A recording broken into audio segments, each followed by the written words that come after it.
c'est un peu une game mentale aussi, de quand tu as l'avance, de continuer à jouer, d'avoir confiance que on va pas perdre ce lead-là. Évidemment, hier, ça a été une circonstance de 5 contre 3, puis après ça, tout de suite après, il en compte un autre. Fait que je pense que c'est ça qui nous a fait mal, mais je pense qu'on a quand même bien réagi en troisième pour revenir, reprendre l'avance, puis après ça, on l'a rééchappé pour le 6 contre 5. Mais je pense que c'est l'expérience, mais c'est plus la question de mental un peu, de vraiment. Si entre tes deux oreilles, tu sais qu'ils vont pas avoir l'avance, je pense que c'est ça qui va arriver. Y a-t-il une question de gestion quand on arrive au temps de l'année où c'est place les rondelles au filet, sème de la confusion? Est-ce qu'il y a un ajustement à faire quand vous changez de saison, là, les derniers stretches où ce hockey-là arrive? Oui, bien c'est sûr que si on regarde la game d'hier, on savait que c'est une équipe qui dirige beaucoup de rondelles au filet puis qui vont au filet beaucoup. Évidemment, pour le dernier stretch, je pense que ça va être important d'être très, très bon devant notre filet. Parce qu'on sait que ça se resserre, il va y avoir moins d'espace, ça se simplifie, puis c'est plus des buts plus de série un peu, t'envoies sur le net, des rebounds, des tips, des choses comme ça. Donc, oui, c'est sûr que c'est une chose qu'il faut garder attention. Êtes-vous une équipe où il y a un effort un peu plus grand pour faire ces ajustements-là, étant donné le genre d'équipe que vous êtes? Oui, je pense que oui. Je pense que, on a, les 2 dernières semaines de pratique, on a vraiment parlé beaucoup de notre jeu défensif, puis de vraiment prendre un step dans cette direction-là. Fait que, ouais, c'est sûr qu'on met de l'emphase là-dessus. Zachary a été laissé de côté hier. Tu parles un peu du défi mental quand c'est la première fois de la saison, rester sharp, rester concentré, ou quel est le défi, dans le fond, pour lui, tu penses, en ce moment? Oui, c'est jamais facile de sortir de l'alignement, mais pour y avoir parlé, il est dans un bon état d'esprit. Il était sur la glace aujourd'hui, il continue à travailler fort, à s'améliorer, puis juste une question de temps avant qu'il revienne dans le line-up.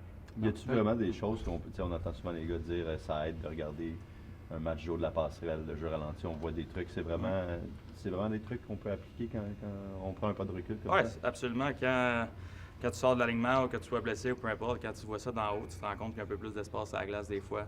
Quand tu es dans le feu de l'action, si ta confiance est un peu plus basse, tu précipites tes jeux, puis de le voir d'en haut, tu te rends compte que finalement, c'est pas si pire de plus de temps. Puis, des fois, ça fait du bien. Martin trouvait que dans les 10 dernières minutes hier, vous avez peut-être négligé votre jeu offensif en priorisant la défensive. À quel point c'est difficile de trouver le juste équilibre entre les deux?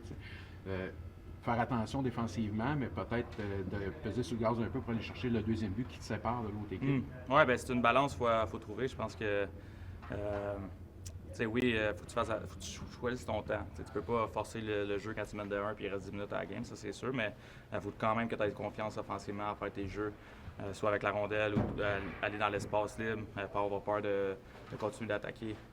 Je pense que c'est juste ça, il faut trouver la balance maintenant. Il y a le 6 contre 5 aussi, parfois n'a pas été facile.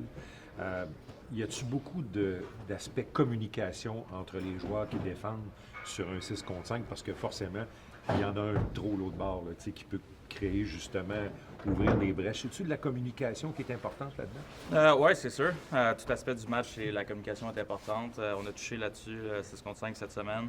Évidemment, ils ont compté hier, mais je pense qu'on a amené des ajustements qui vont nous aider là-dedans. Tu regardes les Olympiques, il y a je ne sais pas combien de buts qui ont été comptés à 6 contre 5. Je pense que c'est un jeu d'équipe que des fois on parle un peu moins parce que ça arrive juste 30 minutes à la fin de la game.